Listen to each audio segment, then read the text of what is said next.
प्रधानमंत्री मोदी पुरानी संसद में आखिरी बार बोले और पूरे 52 मिनट तक बोले, मगर ये 52 मिनट वो थे जिसमें विपक्ष 52 सेकंड के लिए भी उंगली नहीं उठा सकता। प्रधानमंत्री का भाषण इस बात का सबूत था कि कैसे इतिहास का और इतिहास के नायकों का सम्मान किया जाता है। अतीत की उपलब्धियों का मूल्यांकन आने वाला वक्त कैसे करता है। मोदी ने नेहरू से लेकर अटल बिहारी वाजपेयी तक और वाजपेयी से लेकर मनमोहन सिंह तक आजादी के बाद अमृतकाल तक के 76 साल का सिलसिला करार दिया। यह मोदी के आज के भाषण का पूरा विश्लेषण देखिए और समझिए। हमारे यहां नाद ब्रह्म की कल्पना है। हमारे शास्त्रों में माना गया है किसी एक स्थान पर अनेक बार एक ही लय में उच्चारण होता है तो वो तपोस्थली बन जाता है, उसके एक पॉजिटिव वाइब होते हैं। नाद की एक ताकत होती है जो स्थान को सिद्धि स्थान में परिवर्तित कर देती है।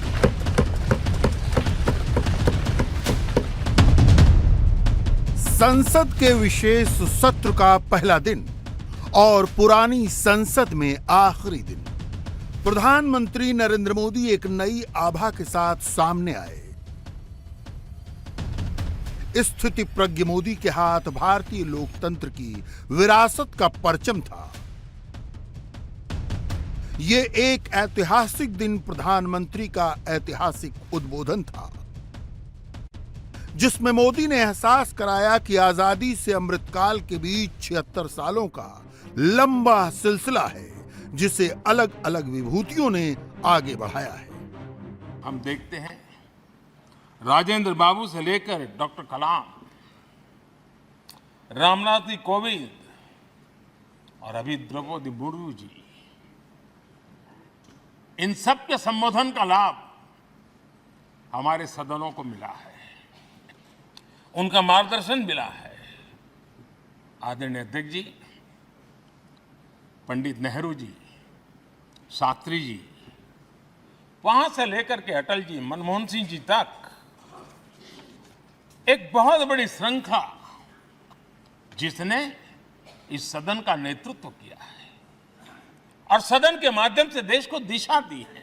सरदार वल्लभ भाई पटेल, लोहिया जी, चंद्रशेखर जी, आडवाणी जी, न जाने अनगिनत नाम जिन्होंने हमारे इस सदन को समृद्ध करने में, चर्चाओं को समृद्ध करने के लिए,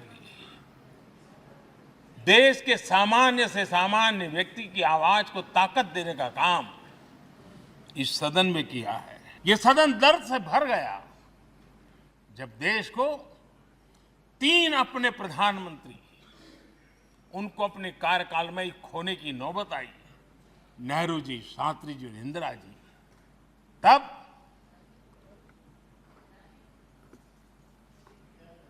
ये सदन अश्रु भीनी आंखों से उन्हें विदाई दे रहा था।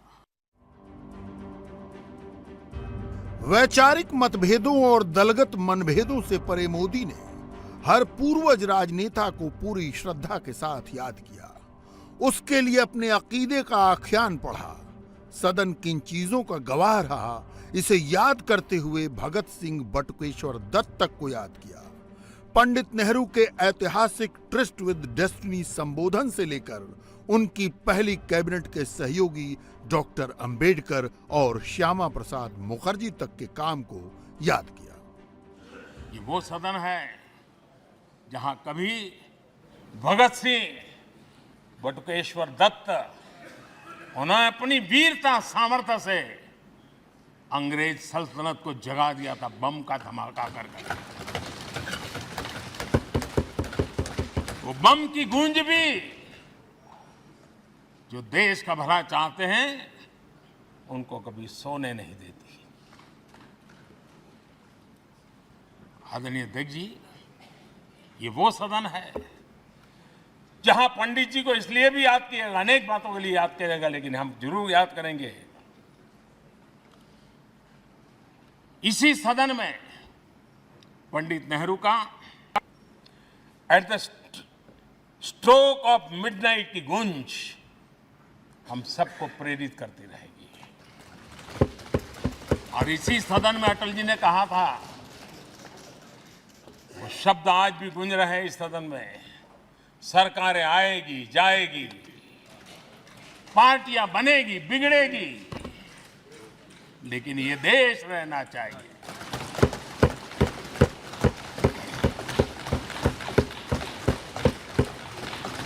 आदरणीय अध्यक्ष जी, पंडित नेहरू की जो प्रारंभिक मंत्री परिषद थी, बाबा साहब आम्बेडकर जी एक मंत्री के रूप में दुनिया की बेस्ट प्रैक्टिसेस भारत में लाने पर बहुत जोर दिया करते थे। फैक्ट्री कानून में अंतर्राष्ट्रीय सुझावों को शामिल करने पर बाबा साहब सर्वाधिक आग्रही रहे थे और उसका परिणाम आज देश को लाभ मिल रहा है। बाबा साहब आम्बेडकर ने देश को नेहरू जी की सरकार में वाटर पॉलिसी दी थी और उस वाटर पॉलिसी बनाने में बाबा साहब आम्बेडकर की बहुत बड़ी भूमिका रही थी। आदरणीय अध्यक्ष जी, हम ये जानते हैं कि भारत में बाबा साहब आम्बेडकर एक बात हमेशा कहते थे कि भारत में सामाजिक न्याय के लिए भारत का औद्योगिकरण होना बहुत जरूरी है, क्योंकि देश के दलित पिछड़ों के पास जमीन ही नहीं है, वो क्या करेगा? औद्योगिकरण होना चाहिए। और बाबा साहब इस बात को मान करके डॉक्टर श्यामा प्रसाद मुखर्जी, जो पंडित नेहरू के मंत्री थे, उन्होंने इस देश में और पहले वाणिज्य मंत्री के रूप में और उद्योग मंत्री के रूप में उन्होंने इंडस्ट्री पॉलिसी इस देश में लाई थी। आज भी कितनी ही इंडस्ट्री पॉलिसी बने, लेकिन उसकी आत्मा वही होती है जो पहली सरकार के थी। नेहरू को लेकर मोदी सरकार पर हमलावर रही कांग्रेस के सांसद भी अवाक थे, देश भी हतप्रभ था। मोदी ने कहा कि सदन में कौन होगा जो पंडित नेहरू की बड़ाई करने पर ताली नहीं बजाना चाहेगा। हालांकि राजनीति उस पर भी हावी है। इस सदन के सभी 7,500 जनप्रतिनिधि रह चुके हैं, उनके गौरवगान का पल है। इन दीवारों से हमने जो प्रेरणा पाई है, जो नया विश्वास पाया है, उसको लेकर जाने का है। बहुत सी बातें ऐसी थी जो सदन में हर किसी की ताली की हकदार थी, लेकिन शायद राजनीति उसमें भी आड़े आ रही है। नेहरू जी के योगदान का गौरवगान अगर इस सदन में होता है, कौन सदस्य होगा जिसको ताली बजाने का मन न कर जाए? लेकिन उसके बावजूद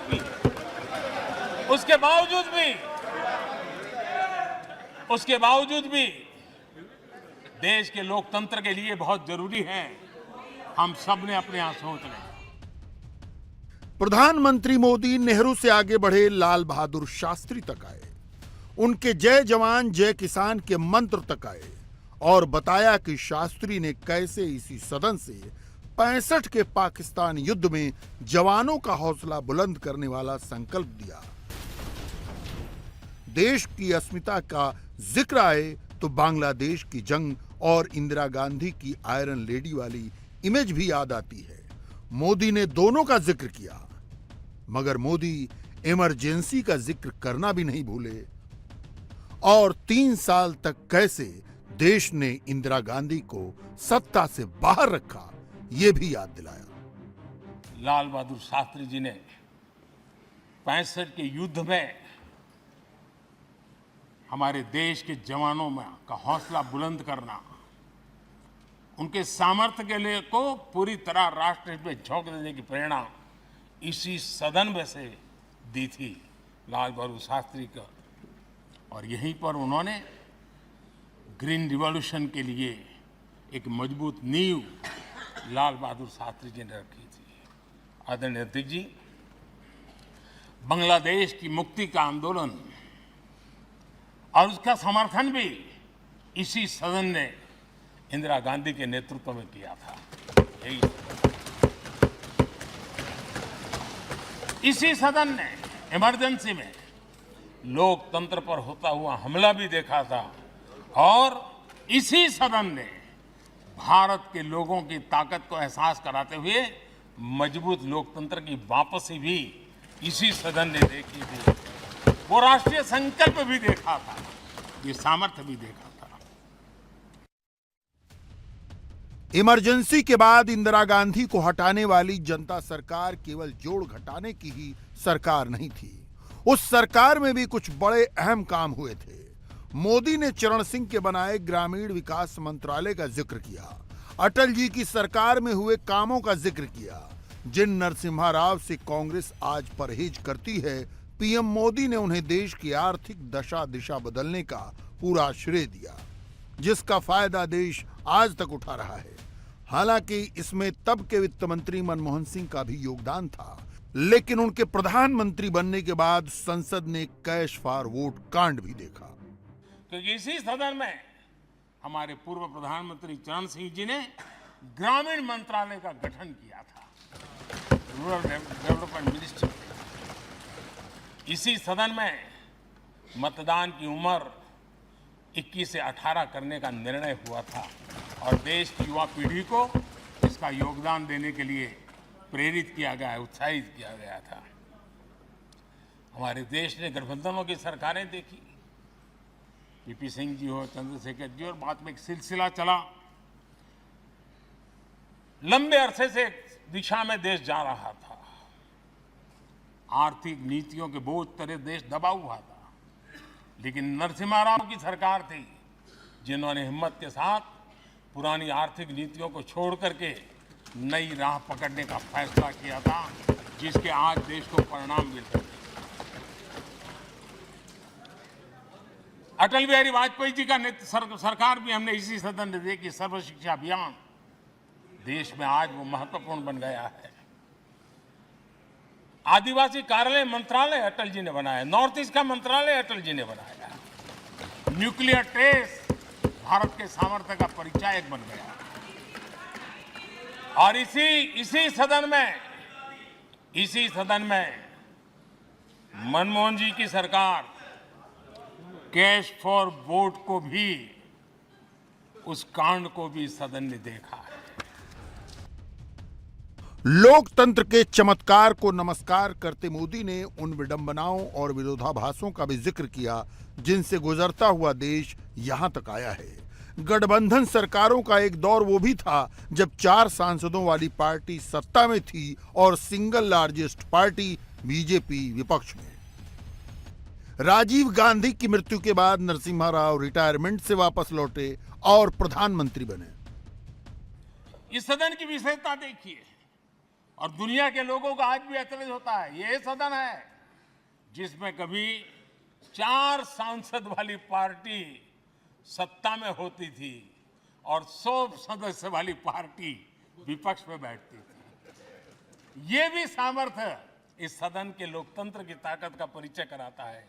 और यही सदन है जिसमें एक वोट से अटल जी की सरकार गई थी और लोकतंत्र की गरिमा को बढ़ाया था। ये भी इसी सदन में हुआ। आज अनेक छोटी छोटी रीजनल पार्टियों का प्रतिनिधित्व हमारे देश की विविधता को, हमारे देश के एस्पिरेशंस का एक प्रकार से वो आकर्षक केंद्र बिंदु बना है।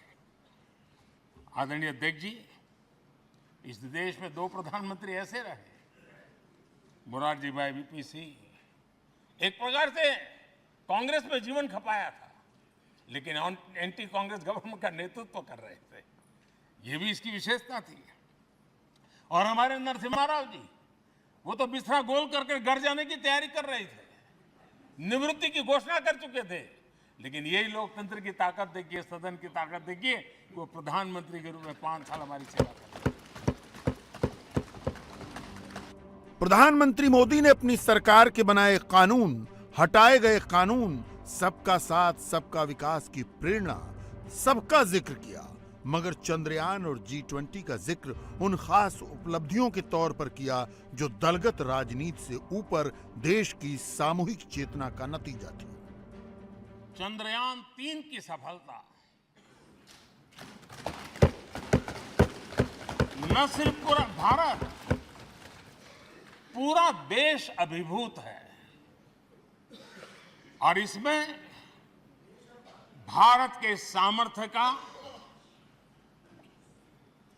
एक नया रूप जो आधुनिकता से जुड़ा है, जो विज्ञान से जुड़ा है, जो टेक्नोलॉजी से जुड़ा है, जो हमारे वैज्ञानिकों के सामर्थ्य से जुड़ा है, जो 140 करोड़ देशवासियों के संकल्प की शक्ति से जुड़ा हुआ है, वो देश और दुनिया पर एक नया प्रभाव पैदा करने वाला है। ये सदन और इस सदन के माध्यम से मैं फिर एक बार देश के वैज्ञानिकों और उनके साथियों को कोटि कोटि बधाइयां देता हूं, उनका अभिनंदन करता हूं।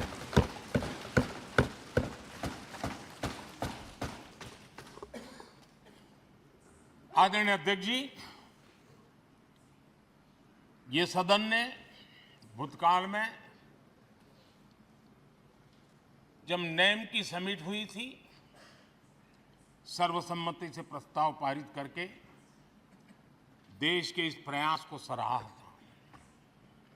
आज G20 की सफलता को भी आपने सर्वसम्मति से सराहा है। मैं मानता हूं देशवासियों का आपने गौरव बढ़ाया है, मैं आपका आभार व्यक्त करता हूं। G20 की सफलता 140 करोड़ देशवासियों की है। ये भारत की सफलता है, किसी व्यक्ति की सफलता नहीं है, किसी दल की सफलता नहीं है। भारत के फेडरल स्ट्रक्चर ने, भारत की विविधता ने 60 स्थानों पर 200 से अधिक समिट और उसकी मेजबानी हिंदुस्तान के अलग अलग रंग रूप में देश की अलग अलग सरकारों ने बड़े आन बान शान से की और ये प्रभाव पूरे विश्व भर के मन पर पड़ा हुआ है। ये हम सबके सेलिब्रेट करने वाला विषय है, देश के गौरवगान को बढ़ाने वाला है।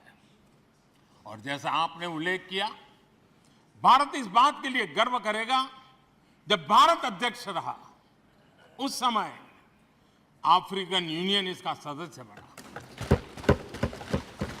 मैं उस इमोशनल पल को भूल नहीं सकता जब अफ्रीकन यूनियन की घोषणा हुई और अफ्रीकन यूनियन के प्रेसिडेंट, उन्होंने एक इंटरव्यू में कहा कि मेरे जीवन में ऐसी पल थी, शायद मैं बोलते बोलते रो पड़ूंगा। आप कल्पना कर सकते हैं कि कितनी बड़ी अपेक्षा और आशाएं पूरी करने का काम भारत के भाग्य में आया। इंडिया टीवी हर वक्त हर जगह डाउनलोड करने के लिए सर्च करें India TV news Google play store या ऐप स्टोर पर।